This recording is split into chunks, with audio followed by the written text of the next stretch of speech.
Assalamualaikum guys, I'm Simon Azad. I'll be your host today and we're at the VodTalk Studio. We're here for our production training. So guys, how does it feel being at a podcast studio like this? It's great. Yeah, it's very. It was amazing. Yeah, the moment I walked in, the people here, they're very welcoming, very nice, professional. Definitely. The environment itself is very nice to work with as well. I'd like to thank Osmani Trust for this opportunity. We wouldn't be here without them. And on the note of Osmani Trust, let's move on to youth work. How's youth work? Well, let me ask you guys this. What is youth work to you guys? Because I know for different people, there's different meanings for everything. So let's start with Tabin. What's youth work for you? Well, essentially, it's, in my opinion, giving back to the youth and helping our next generation just grow in life and make the world a better place. Definitely, I agree. What about you guys? Yeah, I think Tabin said it perfectly. Like, the whole point of youth work is to nurture and grow the next generation, so that, for example, in London, we have an epidemic of knife crime. Its main goal is to just make sure kids don't go down the wrong path. Exactly. It's basically the main goal. I agree with everything that everyone's saying. I believe the youth work is there to provide kids with the right opportunities and to set them clear goals and align them in the right path. Because I believe that in our community, there isn't much great things that come out of it. Especially from East London, where we're from, a lot of knife crime, a lot of drug crime. So I believe the youth work does keep everyone in line. And I've seen so many people change up their lives thanks to youth work. So alhamdulillah for that. And maybe we can keep going this way. But on the notes of that, what was your first experience with youth work? So personally, my first experience has been the Dragon's Den thing that we did with Osmani at Fight for Peace. And it's in his name, Dragon's Den. We had to pitch our business idea to Osmani Trust, and there was a couple other people, and we came out winning, and we got a £500 check thingy. Yeah, that experience was amazing. Again, we'd like to thank Osmani Trust for that experience. But just to go over what Jokanan was saying, we are part of a Dragon's Den project, so we had to pitch our idea to investors, or in this case, the youth workers. And we are against, I believe, future entrepreneurs, millionaires, billionaires like us. And we ended up smashing the podcast, even though we did struggle, not the podcast, sorry, we ended up smashing the speech, even though we did struggle here and there. It was perfectly fine at the end. But everyone here that's present was part of the team. So, guys, do you mind explaining your role and what it was? So basically, I took on the creative side of things, filming, producing. That was mainly my part. I'd work closely with the team, figure out everyone's strengths and weaknesses in terms of production. And that was essentially my side of MIM. So for the Dragon's Den specifically, I was one of the two people, along with our CEO, Simon. We were pitching the idea of our business and what we would do, how we were going to use the money and the funds and all that. Because it was, as much as it was youth work, it was also very professional, and we did have to, it's supposed to be a simulation of real life. So mine and Simon as well, we were just pitching the idea. It took loads, and I think we spent a solid week. We spent a solid week rehearsing the thing.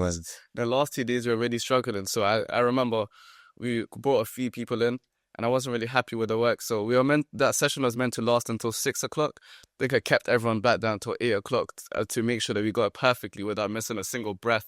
So yeah, that was one experience. I'd definitely do it once again. But I told the people that the next time that we do return to the Dragon's Den program, we will be the investors, inshallah. I clearly remember specifically where we rented out the place that we were doing the practice. I had to delay, I had to make it longer. And I did get a bit in trouble for it as well. Yeah, we booked it for 2 hours. We ended up doubling the booking, and we ended up spending an extra, I believe, an hour and a half. Yes. But yeah, so it took us 3 tries more. The speech itself was about 15 minutes, but alhamdulillah, we persevered through the confusions and the struggles. And yeah, we're at the place where we're at now.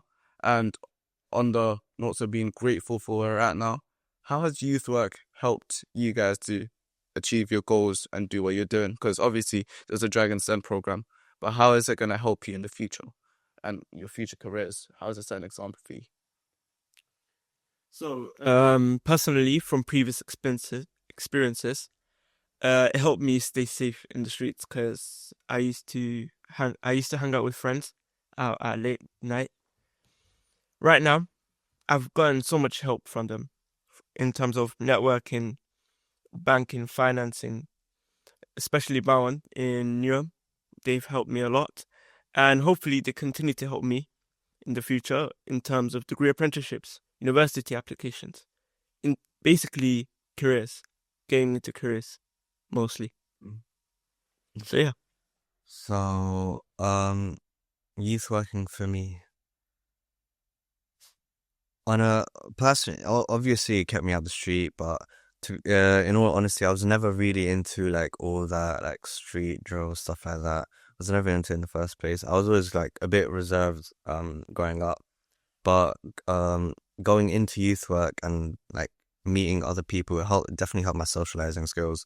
It boosted my confidence, and I was able to like grow as a person. And not only that, I picked up like so many skills that I could use today, and like not just for meeting people or connecting with other people, but stuff that I could monetize and like use to improve my finances. So yeah. Yeah, alhamdulillah. For me personally, I think me and Jokan grew up in a similar way. I wasn't really involved in anything like that of sort of crimes and stuff, but I was definitely a more, I believe, introverted person. So I wouldn't talk to anyone like that. I'll just keep everything to myself. Well, alhamdulillah, ever since I joined the Dragon's Den program, from there I've been able to socialize more, talk more, and now I'm hosting a podcast. So life's good, alhamdulillah. But yeah, Osmani Trust has helped me just improve my social skills, obviously helped me stay out of the streets. It's helped me get more clients because we can just refer to them and talk about how much we're helping the community and how much it helped us gain experience with photography, videography, and even martial arts, where our uncle Abdul is willing to help us train.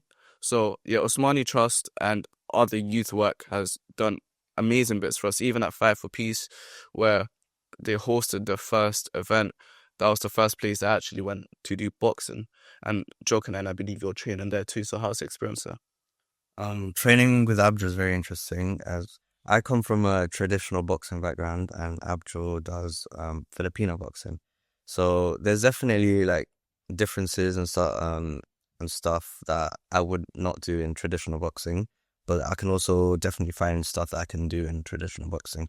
And literally yesterday, no, the other day actually, I did test out one of the things that Abdul like taught me, and it was against Oman, and he's an amateur, very good regional champion.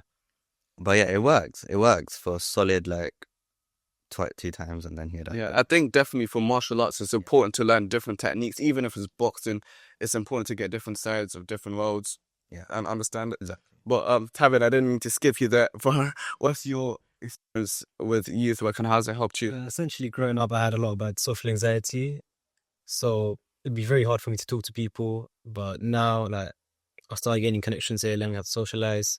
It's helped me speak a bit more, a bit louder now. And look at you now. So, But yeah, it's also helped me focus on myself, work on myself, start a whole business along with you guys now. Alhamdulillah, which is going very well.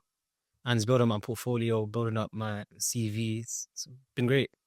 yeah, alhamdulillah. But that's how youth work and everything has helped us. But obviously, we come from an Asian background where our parents want us to mainly focus on education, staying what they believe is productive. But we know that their time is different to how we function. We know that what they suggest is what their parents would have wanted them to do at their times. Like with me running a business now, my parents, they're obviously very supportive of me. I'm grateful to have the parents that I have. But sometimes I hear them being like, you should take an off day or this, that, this, which again is helpful. But at the same time, I'm trying to reach my goals. But obviously with Osmani Trust, going there, helping them, them helping us, it's helped a lot. My parents don't know that side of it. So I say, what is your guys' message to parents like similar to mine who wouldn't want their kids going to stuff like this? I'd say this is not more of a thing for parents or it's more for yourself. When you do business or when you have a life goal, not everyone will understand. Yeah. There will be so many people that will try be like, you should do this, you should do that. Like there will be a lot of people in your way, and they, as much as even your own parents, they could be obstacles. Obviously, with the greatest respect possible. They don't want to be obstacles, but they also don't understand. So the first thing for parents is try understand your children and try understand like what they're trying to do, what their goals are in life. And once you do understand it, you can find a much better way to help instead of like just forcing stuff down that they don't want to do. And by doing that, a lot of the times as well, you just like you push them further into doing the stuff that you don't want them to do, from drugs to gangs to even just like doing stuff that are like completely like out of pocket. Sorry. But yeah, so I believe for people themselves, know in your like just keep it in mind that not everyone's going to be on your side, and for the people that know people that are doing stuff like this, like businesses, they like in boxing or studies, even like Just try to understand literally goes everywhere. Understand their perspective, always help them where you can, and don't just try to push them down for no reason. If you're gonna push them down, have a valid reason. Like if someone's like, I understand some people, they're like, oh, you can't do it, and all that stuff. I understand if the person's really lazy, they never get work done and all that, then you could probably tell them that because they honestly need to hear it. But if the person's genuinely putting in work every single day, non-stop, no need. Definitely. I'm just gonna add on to what Jokanan said. When I initially started MIM and my TikTok things, there weren't really that many people doubting me or saying anything like that. In fact, 99% of the people were actually supporting me. I got support from the community, the TikTok community, obviously Osmani Trust, and everyone else. But the only few people that really doubted me was actually my own family, people that consider my own blood. Like, there were two main people that I can think of. Unsurprisingly, they're brothers. So, but yeah, those are the only two people that doubted me. But obviously, they didn't see my perspective, and I'm doing a whole lot better than when I initially started. So I think my message is just don't let anyone, no matter how close they are to you, dictate how you see your career goals and your future goals, because you know more than anyone else about who and where you're trying to be and who you're trying to be. So yeah, I'd say just follow your own dreams. Don't let people stop you from doing what you're doing. Because I only started 3 months ago, and I'm grateful to be at the place I am right now. And yeah, Sajidul, what about you?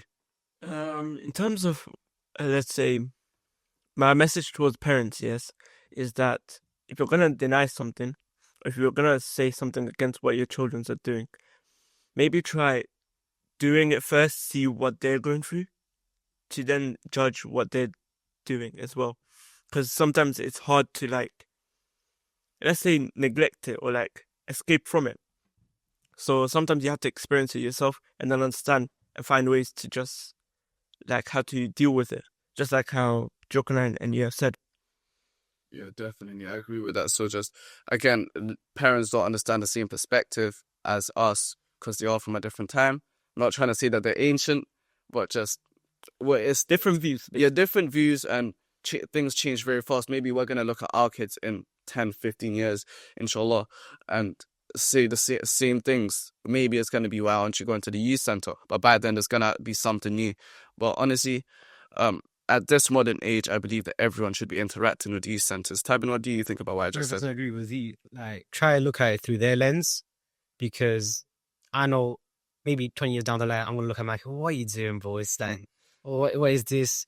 Same thing with like my parents right now. I'll give you an example. Like, I want to go into an apprenticeship. My mom's like, apprenticeship, no prestige, go university. I'm like, I'm trying to teach her what it is. I'm trying to have her look through my lens, because that just helps her understand better. And inshallah, like, she'll get around. Yeah, later down the line, talking about on and off of apprenticeships, I think, like I said, times are developing very fast. Even 5 years ago, if people heard that even idea of apprenticeship, they would have thought of you as a joke. Yeah. But now apprenticeships are at such a high level especially with the new education system that are coming out, like B-Tech and T-levels. Maybe nowadays, well, it's 2025 now. Maybe we don't look at it in such a serious scope, but maybe down the line, give it 3 or 4 more years, let it earn its respect, and it's going to be as high as the A-levels. And with the university, especially the university is such a dying thing right now because, well, it doesn't really have a real world value as much as we'd want it to. People are leaving university and still unable to find jobs for a year or two.